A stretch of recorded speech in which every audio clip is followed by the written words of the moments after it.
I have an absolute legend on the show for you today. His name is Zach Bitter, and if you haven't heard of him yet, today is your day. Zach is a world record holding ultramarathon runner in the 100-mile distance. We'll talk about it in the show, but this guy ran 100 miles in 11 hours, 19 minutes, 13 seconds, which comes out to about a 6:48 mile pace for 100 miles on a track, mind you. And keto. He does it, he's going to share in the episode how he adds, it's kind of a targeted keto approach where he'll add carbohydrates a little bit on top of that, depending on his intensity levels and how far he's going. But he's been low carb, he said, for 14 years now. And yeah, he's broken multiple world records. He's competed for Team USA's 100-kilometer world championship team. And he's just incredible. He has a podcast that he hosts called the Human Performance Outliers Podcast. And you can find out all you want about him at zachbitter.com. I will add that he told me after the episode that he has an app coming out. He does coach, so you can go to zachbitter.com if you're interested in coaching. And yeah, learning more from him, but he does have an app coming out this summer, and he said that will be on his website when it becomes available. Highly recommend following him on Instagram. It's just at Zach Bitter.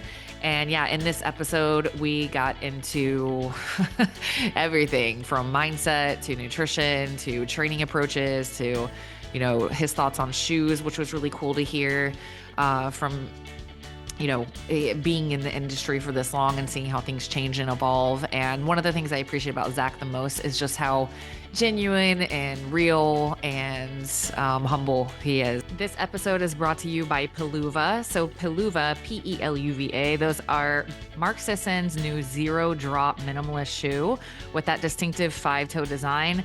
I have been loving them. I've been a longtime fan of barefoot shoes, and I was very resistant to the little 5-toe articulation personally at first, because just being real, I thought they looked really nerdy, and I was like, oh man, yeah, I love Mark so much, and I get what he's doing, but I'm not wearing those nerdy shoes. And then Brad Kearns, who's also involved with that project, was like, no, Tara, you got to try them. Tara, you got to try them. Tara, just come on, try them. And I tried them, and I kid you not, I enjoy them so much that I actually like how they look now. Weirdly, I can tell. So like the purpose of that 5-toe articulation is so that your toes can move more dynamically. So with other barefoot shoes, like I've been a long time fan of Vivos, and I'm still a big fan of Vivos, but they have just that big toe box, right? Which is awesome. So I didn't really feel like the 5-toe articulation was necessary, to be honest. But as I've worn them, I have experienced how awesome that is. It was actually been quite surprising for me. And I wore them this morning. I wear them all the time, and I'm really, really enjoying that freedom of movement on my toes. So yeah, Brad and I have been going back and forth. I'm like, dude, I actually love them. And he offered to sponsor the podcast with Peluva and also offer you guys a 15% off code, which I was like, okay, cool. Yeah, I will gladly introduce my people to Peluva shoes. So you can use code Coach Tara at peluva.com, or you can just go to peluva, peluva.com/Coach Tara, and you can get that 15% off discount. Make sure you snag some of the socks while you're there, because you're going to need the toe socks. Okay. All right, let's get into the episode. All right. So Zach, I'm going to get right into the nitty gritty with you, because I know this is what all the inquiring minds want to know. How, tell us everything. How did you, for those who don't know, can you tell the audience about some of the records that you hold in running? And then we'll get into some of the how, if you're willing to share. Yeah, no, absolutely. So the records are currently, I've got the American record for 100 miles and 12 hours. So in ultra running, you kind of have a combination of distances and then also timed events, where you see how far you can get in timed events. So that 100-mile distance has been one I focused on for most of my ultra running career. At one point, I held the world record in both of those as well. So yeah, those are the big ones. I've also raced for Team USA's 100-kilometer world's team a few times as well, and done some other trail events and things like that. But yeah, the 100-mile distance is kind of where my main focus has been. Yeah.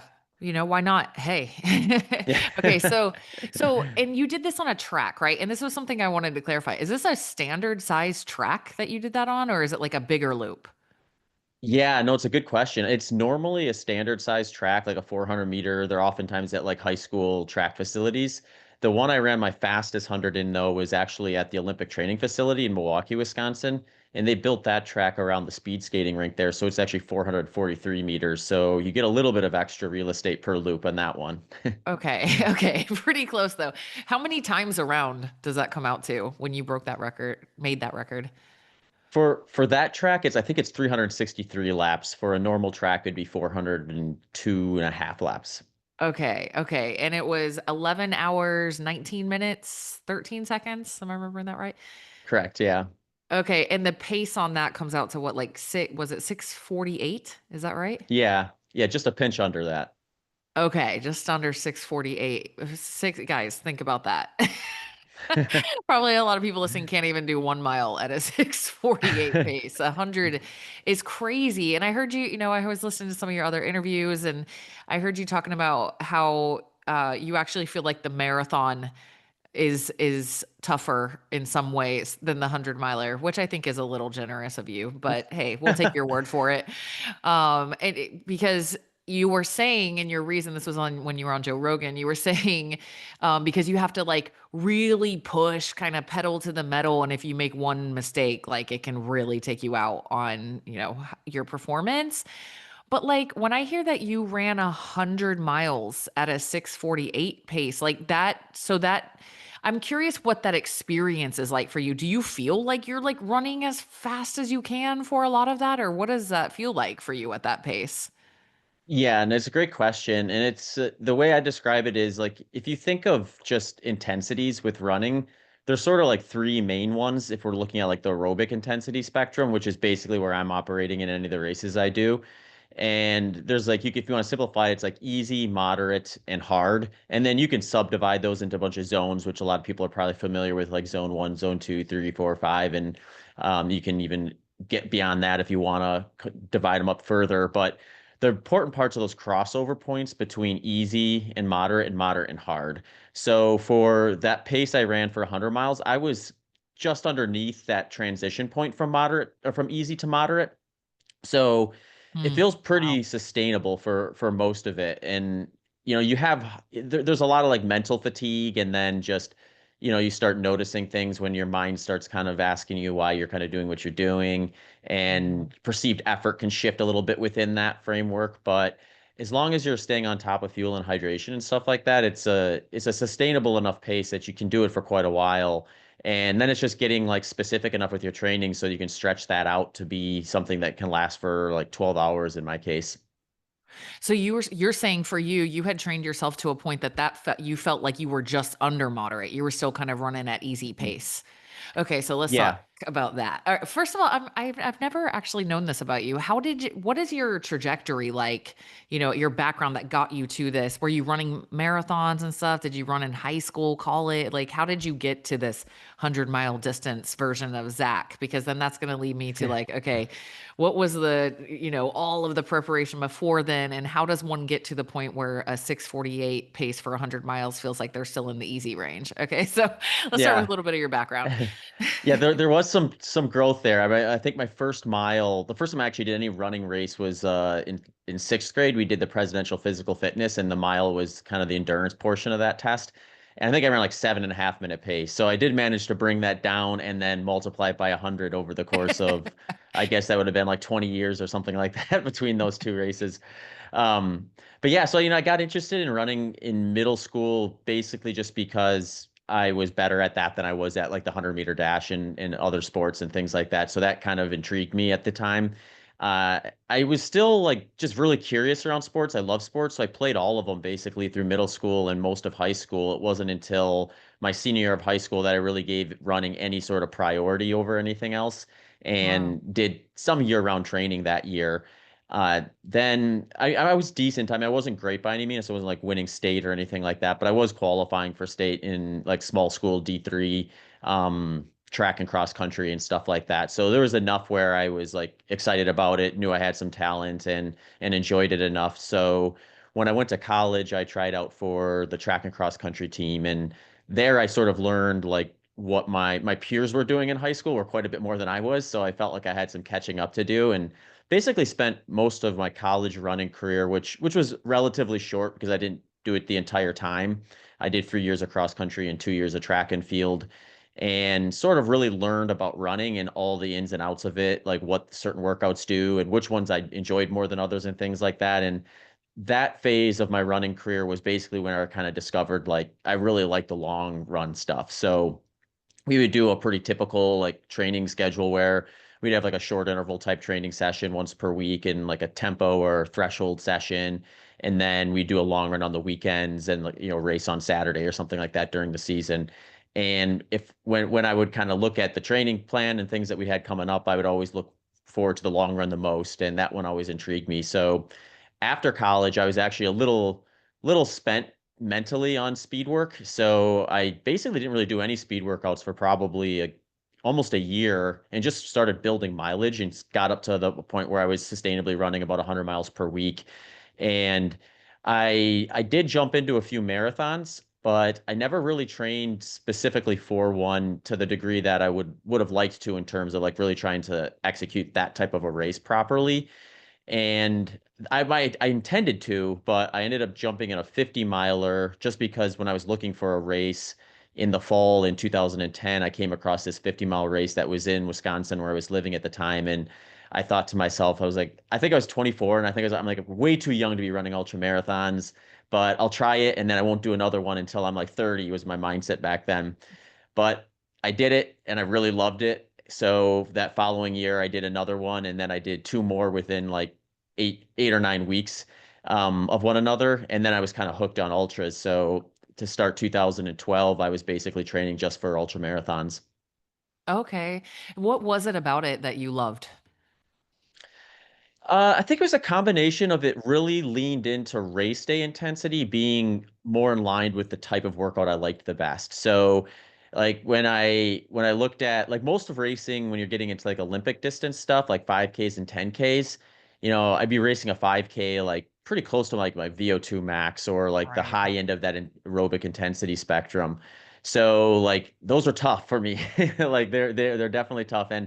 And there was an element of I think that knowing that like building around the type of running I enjoy the most was intriguing, and then I was just a little more successful with it too. So feeling like okay, I have a better chance at being competitive if I do ultra marathons versus shorter distance stuff, and I think those two things combined got me excited about taking a swing at some of the races that were a little bit longer than the marathon. Nice. Okay. And so, all right. So like first, I just had to really get a lot of mileage up, like, of course, right? But I'm curious, Mhm. I mean, now you're like, you're holding world records and you're coaching people and like you've been doing this for so long now. Like, if okay, for example, I've got a friend at the gym. He's lost quite a bit of weight doing carnivore and he's really in running. He's running lots of mileage or whatever. And he's playing around with carbohydrate timing. And it's actually what made me think to reach out to you. I was like, oh, yeah, I wonder what Zach's doing these days with all that. Cause, it was a while ago that you were kind of making your rounds in the keto world, speaking and talking about how you're, sort of dabbling in and out of keto, I guess you could say, still using carbohydrates to supplement and all that. But, from a training perspective, I'm hearing like first step was like, I just got to get my mileage, my base up, right? So before we Mhm. kind of switch over into nutrition a little more through that journey, I'm curious, like, what other kind of training do you feel like, now looking back, like that was really smart? Was it purely just running a lot of mileage, or were there other aspects to your training that you feel like really helped you?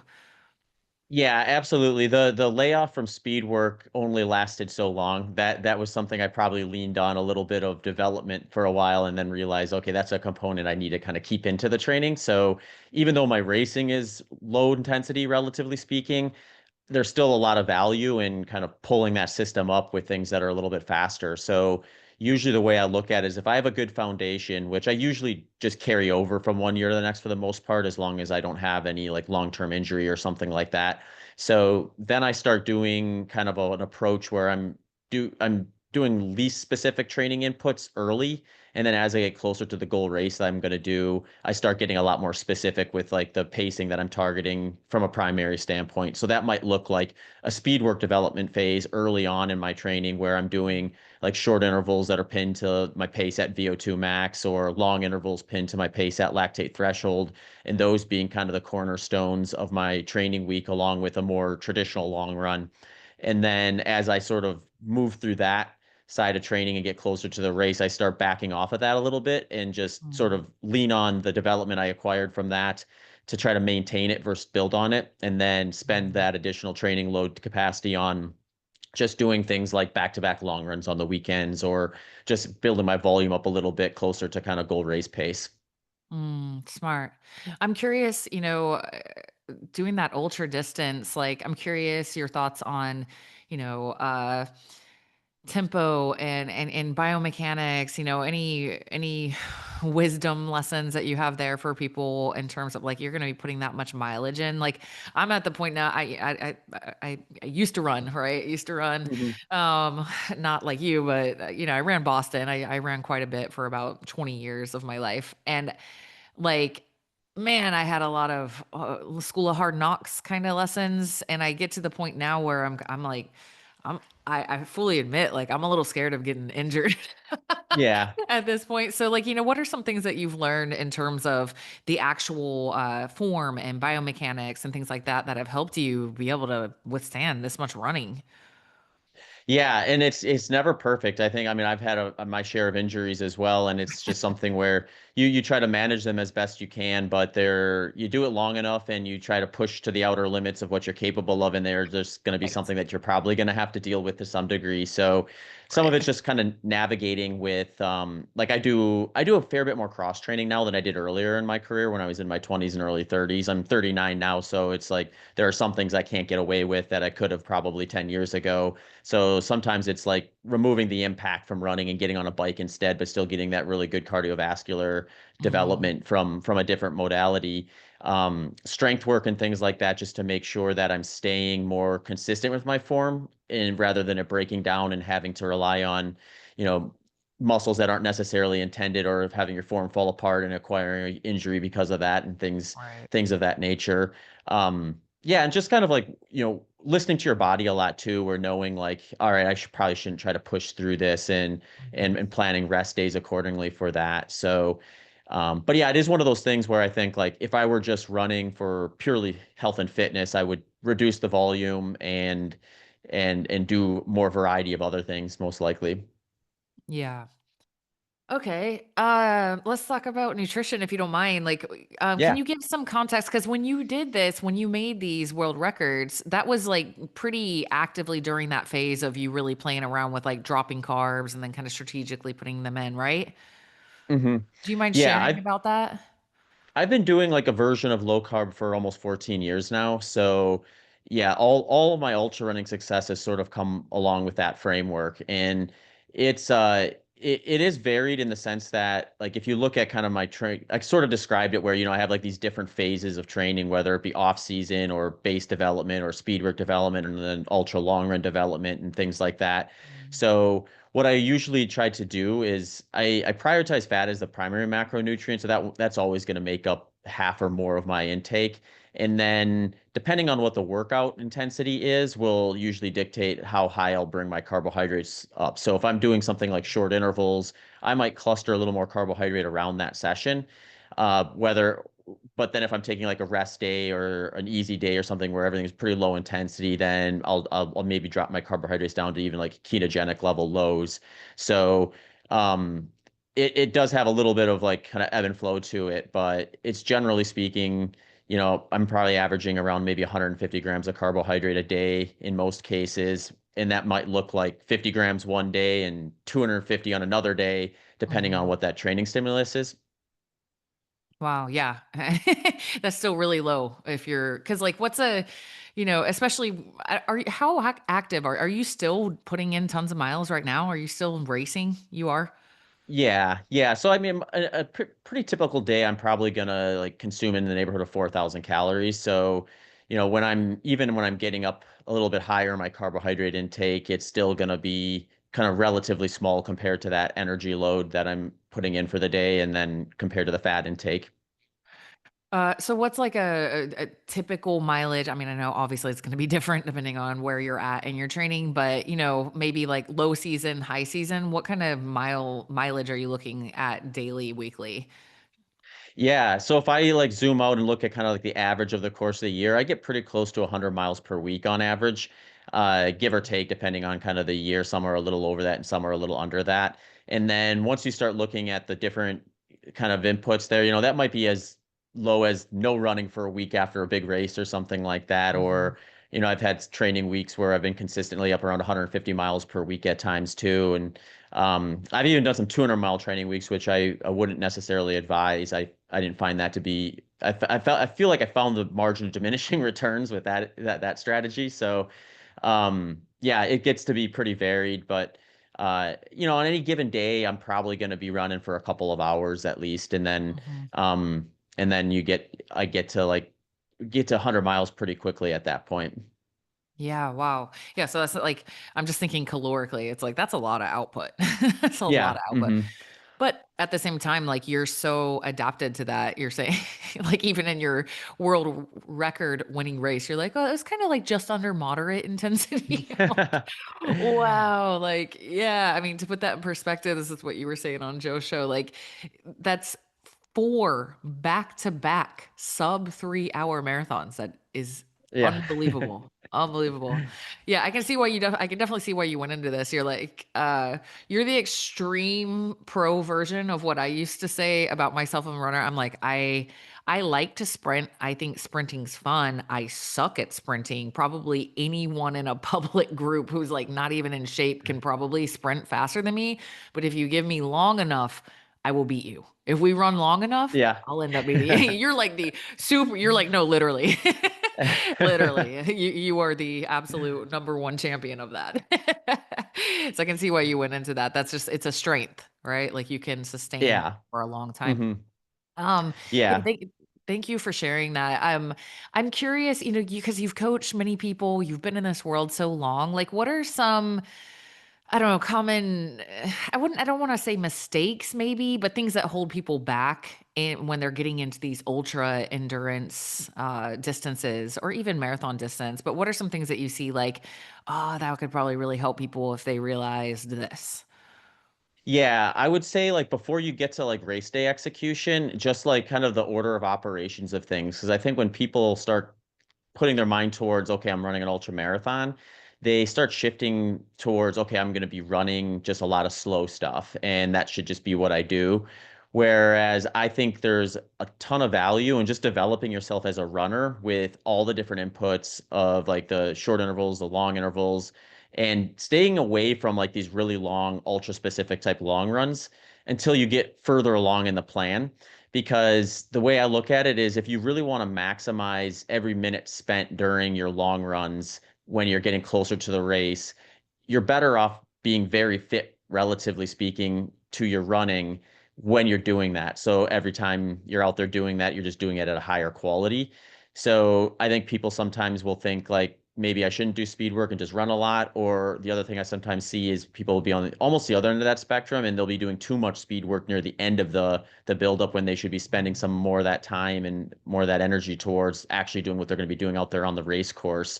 And so kind of getting that order properly placed is usually a big thing that people can do to maximize their performance. And then on race day, a lot of times I see a lot of people make mistakes with pacing. And I've been guilty of this as well, where you just go out a little bit too fast and then it doesn't feel like it in the beginning because it's still relatively easy compared to what you would be doing in any typical run. But you're going 100 miles, so you're going to be out there for a long time. And then you find that, you went a little too quick and then you spend way more time in the second half of the course than you did the first half of the course. So a lot of times it's just kind of sitting down with the person and coming up with a realistic goal that they want to try to hit for that race and then sort of working backwards with a pacing strategy and not getting too aggressive beyond that average pace so they're a little closer to even across the board versus having a big slowdown near the end. Thanks. I'm curious about hydration for you, because I mean, you're definitely going in and out of ketosis all the time, right? And some of your runs, Mhm. you're like, oh, I'm not going to go intense, so I don't need to add a bunch of carbs to this today. I'm gonna let my body perform like this. Like, do you carry salt with you? Like, do you just have like salt electrolytes, or like, how do you approach that? Yeah, yeah, it's a great question. So what I do is I've had my sweat tests done, so I know that like if I lose a liter of sweat, I'm going to lose about 614 milligrams of electrolytes with that. So Wow.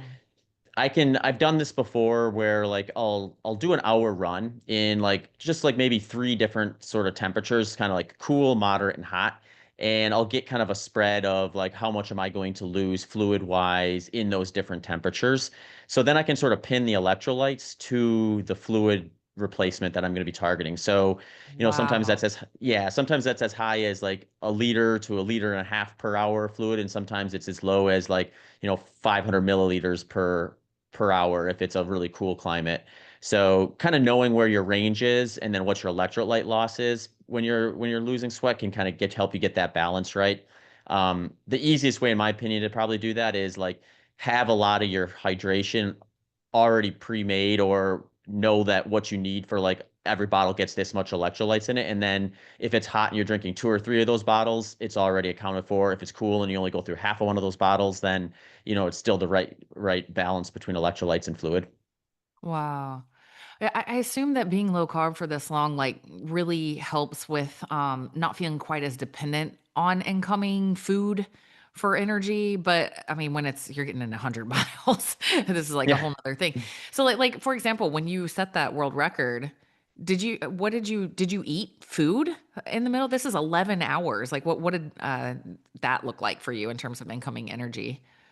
Yeah, so for that race, I had actually gotten a test done, and it just was just a test where you kind of figure out where your like heart rate and your intensities are all along that aerobic intensity spectrum, and then they'll give you also data on kind of your carb oxidation and fat oxidation across that intensity. So when I like looked at the pace I would produce or the intensity that would be matched with the pace I was trying to produce, it came out to be around like 80% or maybe a little bit more fat and then like 10 to 20% carbohydrate. So then I knew like, all right, the workload for that pace for me is going to be somewhere between 800 and 1,000 calories per hour. So then from a fueling standpoint, the only thing I'm worried about replacing during that event is the carbohydrate side of that.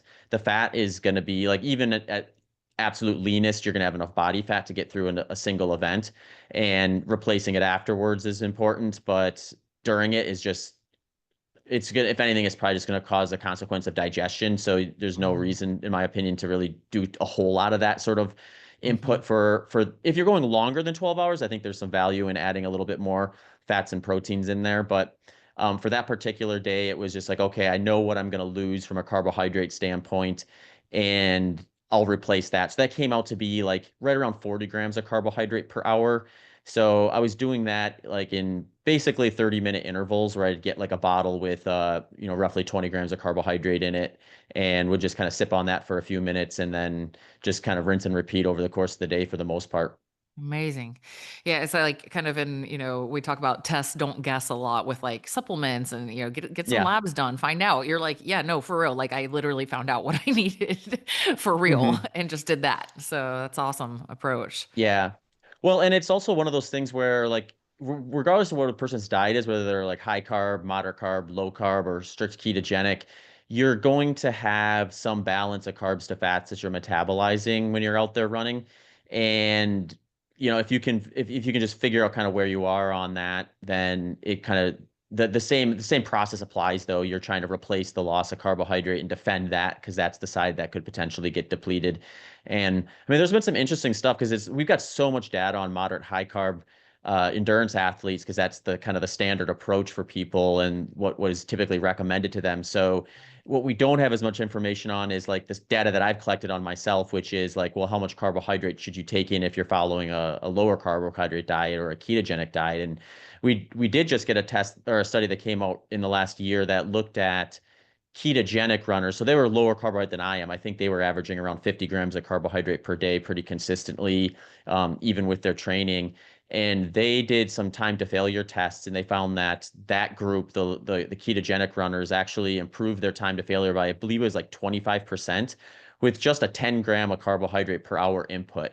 So that was a really important piece for me because when I'm working with other people that are maybe on like a stricter ketogenic diet, and they're asking that same question you did. Well, what do you eat? Should I eat nothing, or should I take in fats? What should I do? And to me, that tells me, well, the starting point for someone is probably at least 10 grams, and let's test that out and then see what the results we get in kind of the race specific training. If they notice like improvements from that, then cool. If we want to try to test it up and add a little bit more, we can. But um, chances are if they're on a ketogenic diet, they're not going to need to get up too high. But either way, we're also looking at things like workload because if you take me for example, if someone was out there running 100 miles, but it took them twice as long, they would still require about the same amount of energy as I did, but it would be distributed over twice as much time. So for that person, if they had a similar diet to me, they maybe wouldn't need 40 grams. They may only need 20 grams. Mm-hmm. So when they finished their 100 miles and I finished my 100 miles, we both probably consumed the same amount of carbohydrates. They just had a little more time to kind of incorporate all of it.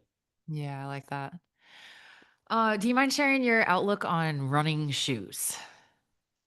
Yeah, this is actually something that's evolved a ton since I got into running because we historically you had basically a scenario where the racing shoes that were going to be the fastest or the most efficient were going to be like very low profile, like highly responsive, light shoes. So early in my running career, like I've really developed foot strength and things to be able to tolerate that, so I could run 100 miles in a pair of shoes like that. I think I've done a couple 100 milers in shoes that were less than 4 ounces, which is pretty uncommon in ultra running. Usually, people are gravitating towards more cushion shoes for the longer races. In around 2016, they started developing this new foam, this new midsole foam that is actually like so efficient that you gain a performance boost from wearing them over even something that's really flat and responsive. And I mean, you've probably seen some of like the Nike advertisements around like 4% and things like that, because that's usually the average efficiency standard that you're going to gain from that pair of shoes versus the control. So we sort of had this shifting where you no longer really were there wasn't a benefit from a performance standpoint to shift into like a really low profile minimalist type shoe for a race or like a spike or something like you'd see in cross country or track. And it became more about, well, how much cushion can we get away, to the degree that like World Athletics had to put regulations in on how high of a stack you could make a shoe before they would make it an illegal shoe. So so we sort of have like this shifting of what a race shoe looked like since then until now. It's a lot more like bikes now, where if you think of like if you're going to do like a bike race, you're going to look at like, well, do I want like a time trial bike? Do I want a triathlon bike? Do I want a road bike? And this one weighs more, but it's more aerodynamic. This one's lighter, but it's less air. And you have all these things to Mhm. consider about picking that, and it carries a consequence on race day. So shoes are a lot more like that now. Um, but that's purely race day performance based. So there's rarely anything free when it comes to stuff like this. So you put on a shoe like that, the compromise is often stability. So to make a shoe lighter, to make it more cushioned, you're basically taking away some of the stability. So you have to be mindful of what that's doing to your body, where if you're running in that shoe all the time versus just using it for key workouts and race day, you could stand to change your mechanics or pick up an injury or something because it's going to change the way that your form is and potentially create some problems there. So my sort of philosophy is like you probably want to, depending on the race distance, because there is some reason to believe like once we start getting up into really long races, that foam isn't necessarily going to produce the same result as it would for say like a marathon or a half marathon or a 10K, 5K, that sort of stuff. So in which case then I think you want to be very mindful of stability because that's going to be a variable of maybe greater concern. But if we just follow the idea that those shoes tend to perform better, you still want to kind of have shoes in your typical training and day life that are going to support strong, healthy feet and work with your mechanics. So I do a lot of training in shoes that don't have that sort of performance carbon plated setup like the super shoes do, just to kind of maintain that stuff. So Mhm. I like to work from an approach of variety is going to be Mhm. the best thing here, and exposing your feet to variety is going to make them more responsive to things that you can't predict, or uncertainties and Mhm. overreaches and things like that, so that you don't find yourself getting kind of painted into one corner too far, to the degree where all of a sudden now something's not available to you, or you get hurt because you tried something different. Yeah, it kind of reminds me of your approach with nutrition. It's got, kind of got this similar idea of like, I want my body to be able to Yeah.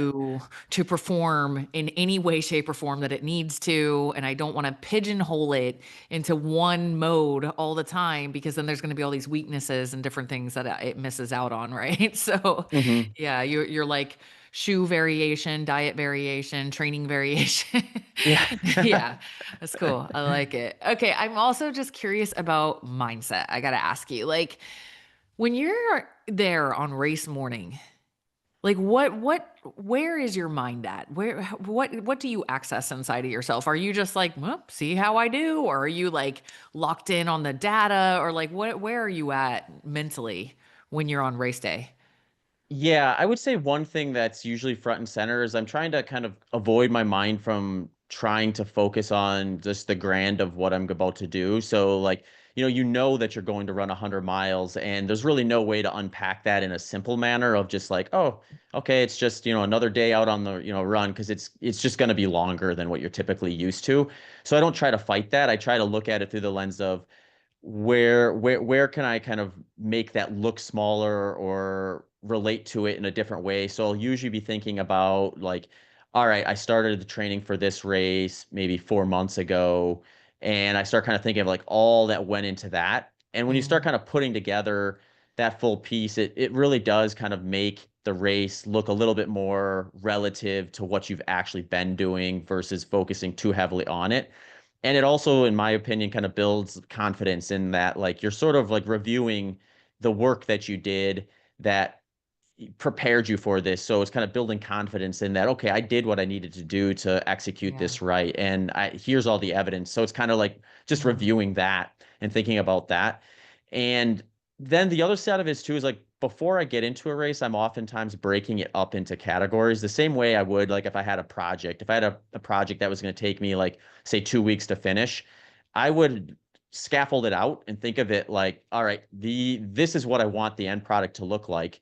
But that end product I can't be thinking about that end product nonstop, because that last step I need to do to finish it can't be done until I finish the first step or the second step or the third step. So once I sort of have that all broken down, then it becomes like, okay, let's focus on the one in front of me. mhm, mhm, And you sort of just take those one at a time. So that mindset side of things was something that I really learned probably like midway through my ultra running career, where it was like there's opportunities to think about that and process that and make that more intuitive on race day. So you're not necessarily forcing yourself to think that way, but that's just your natural mindset. mm, And I look at everything like that now, where like anytime I have something that's more than like a single step, I just think about like, all right, break this down into pieces, get these pieces in the right order, and then focus on the one in front of you. And I think just the more you do that from things just even completely independent of running, it just helps kind of like train your mind to kind of process things that way. And mhm, the way I look at race days, there's the physical, your kind of your physical battery of like wear and tear, and you wearing down over the course of the race. But there's also kind of your mental fatigue. So if I can find a way to mhm. limit the amounts of mental energy I'm placing upon something that I need to do, it's just going to give me more of that at the end of the race to use when I really need to kind of focus and push hard. Wow. You know, you're running me my mom, you talked about how you ran in elementary school, the mile. My mom was running the mile in high school in the 60s, and she was so fast, they put her on the boys track team. They didn't have a girls track team yet. Awesome. And she ended up going to the 1968 Olympic trials, but they didn't even have her event yet, so she didn't make it. But she, that was a big highlight of her life. And so she taught us to run. And I remember her saying, like, teaching me like form and like, keep your upper body relaxed. You don't want to waste energy on your upper body when you're doing distance running. Like, I remember Hmm. her, but you're to the point where you're like, I can't waste energy on my mind. Like, whoa. But true. Definitely. Definitely a good point and a really solid piece of advice there on It's something I talk to clients about a lot and have also learned is like we think about Z is the goal. We're at A and we think about Hmm. Z. Well, if all you can think about is Z, you're going to feel that analysis paralysis. But actually, if you can take that analysis and you can figure out, look at the whole thing and figure out what B is and just focus on B, you're not going to feel like that anymore. And that's Yeah. really cool to hear that that's what you're doing there. And last thing I have to ask you on mindset is like, I don't know if anything comes to mind. Like, can you think of a time that it was just like really, really brutal, like one of your most brutal, hard moments out on a run? Yeah, I've had plenty. There's a Okay. Could you there share one of those and like what happened in your mindset to carry you through that? Yeah, I mean, I've had somewhere it's gone well and somewhere it hasn't. It's always a practice that you're trying to refine and get better at. So, I mean, I've had races where I just succumbed to it. Where I had one specific, I think it was in 2017. I was doing a very similar event to the one we've been talking about, and I just kind of fell off pace, and I rather than kind of focusing on the next step, I just started thinking about how it was going to be too difficult to execute what I was trying to do today, and I ended up dropping out at 60 miles. So, that's one of those things where you don't feel good about those. You're not proud of yourself in those moments and things like that. But then there are also like learning lessons where it's like that experience kind of taught me a lot more about how I need to be better at doing that kind of scaffolding and then taking things one step at a time. And when your brain tries to pull you out to the full thing and say, oh, this 40 miles is going to be really difficult, I don't think you can do it, you know to pull back and not let that kind of spiral out of control. Um, I've had others too where they've ended reasonably well too, where like I had a race in 2015, track ultra. I was going for 100 miles and I was running ahead of world record pace through 80 miles and I started falling off and I wasn't able to get to the world record that day, but I stayed at least mentally strong enough in that scenario where I still got the American record. So Wow. it was one of those things where I knew I'd made a mistake by going a little too fast in the beginning, and there wasn't anything I could do to go back and remedy that at the time. So it was like, well, what's the best thing I can do now? And that was probably one of the races I Mm. fought the hardest for, despite not being my fastest 100 miler. It was still one of my fastest 100 milers, but it was one where I really had to earn it at the end there, and that one kind of Wow. taught me how to not think about mistakes too much and but don't pull yourself out altogether either because there's still opportunity to find success. Wow, that's amazing. Like, I mean, there's very few humans on the planet who actually know what that's like. Like I can relate on some levels to, I was doing so well and now, we can all relate to that, but you're like literally the world record. It's like, ooh, I'm going to win a world record right now. Like that level of like excitement and awesomeness to know you're not, dude, you're not going to win the world record. And what do you do now? Because I mean, that's a different level of experience, and Hmm. for you to be able to, yeah, not just completely spiral and apply what you learned, what through all of these races and that moment of like, hey, well, we're still going to show up. We're still going to keep going is awesome. I think, for me, just share real quick, like running, one of the greatest gifts that I gained from running was there were points where the only thing I had left was self-supportive self-talk. That's it. It was just like, Hmm. I'm probably going to be one of those people that wake up somewhere else. I've surrendered to that. I had some dehydration moments and things where it was like, wow, you realize your eyes have been closed for longer than you realize Yeah. and stuff, It's like, whoa, okay, man, I might be going out. But, just having those moments of like, okay, well, every step sometimes is like, good job. Good job. You did it. You did it, and it really made a lasting impact for me in my life of being able to support myself through those really, really, really difficult times. I'm sure you have to have. I mean, I can't even imagine. I've never even done a 50K. So I can't even imagine the places that you must get sometimes out there running that much mileage all the time. How has that like Yeah. impacted your ability to carry yourself? I mean, you kind of shared you have this like breakdown thing, but have you had moments where you've seen like, wow, you know what? What I learned out there running has really impacted how I carry myself through life. Yeah, absolutely. And I think, like, I mean, that's the uniqueness of running is like there really isn't a fallback. There isn't like something you Yeah. can't really blame someone else. It wasn't their Right. fault. It was, it was whether, you can come up with excuses, but it's like they're ultimately based on decisions that you made. So I think that's really taught me just like that power of just like, your own self-control around Yeah. kind of the decision making and what you do with it and how you respond to adversity and success too, because it's like, you have to also, sometimes the really good races or the really good workouts are a little harder to actually sit back and reflect on because generally things went well on those days, but there's also probably opportunities to still grow from those. But I think that framework is just very applicable to anything you do. So once you kind of like harness that ability to know like this is something I had invested in, this is something I chose to do, and it's my responsibility to get the work done or do the things I'm supposed to do in order to get the progress I want. You sort of get that same mindset with other things too, where Yeah. you don't try to like artificially rely on other people or blame other people when it's something that you can control. And I True. think yeah, I think it's just like a good centering piece to all of that. Yeah. I love that point. Okay. Last thing, real quick. Best counsel on recovery for people, for Recovery. runners. Yeah, yeah, it's a great question because I think the way to look at it is like you do a really hard workout and you think, okay, that's awesome. I executed the goal. I'm going to get better now. And that's the hard part. But then the actual progress and the adaptations get made from the rest that you take to absorb that stimulus. So I think like if we look at like the big movers, like sleep and nutrition and hydration are going to be big. Like if you get good diet, good practice with hydration and good sleep, that's going to be the big mover on that. And then from there, there's like all sorts of things you can do to supplement that and make it amplified with like either supplements or things like sauna or hot cold contrast, massages, just even physical therapy work and things like that that kind of just help get that process heading in the right direction too.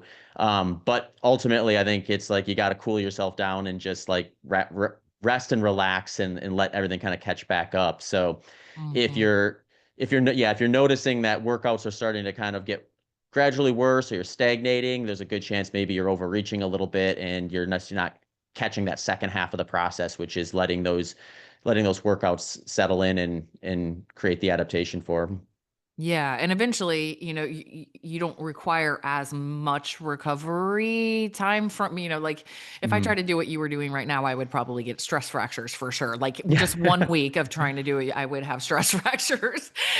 Yeah. But you've adapted to that, right? So you're not going to require as much recovery time from running because you're just so adapted to it. So yeah, like Yeah.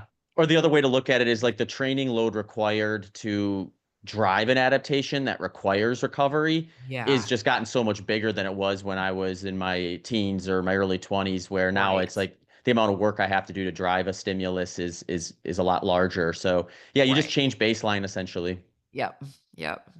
Well, Zach, thank you so much. This has been very informative. I appreciate you taking the time and I appreciate you just being so, I don't know, I feel like you represent the running community well because you're just so like grounded and down to earth and kind and it's seen and appreciated. So thank you so much. Absolutely. Well, thanks for having me on, Tara. It was fun to chat. Thank you so much for joining me on this episode of the Inside Out Health Podcast. I hope it's been helpful to you in your journey. If you think that it might be helpful to someone you know, please share it with them. Please share on social media. It really helps me grow the show and reach more people with these amazing messages. And if you could be so kind as to rate the show and possibly even leave me a review, that really helps. So much thanks in advance if you do that. And yeah, please subscribe if you want to hear more of this type of content. I have lots of amazing expert guests on the way. All right. Thank you.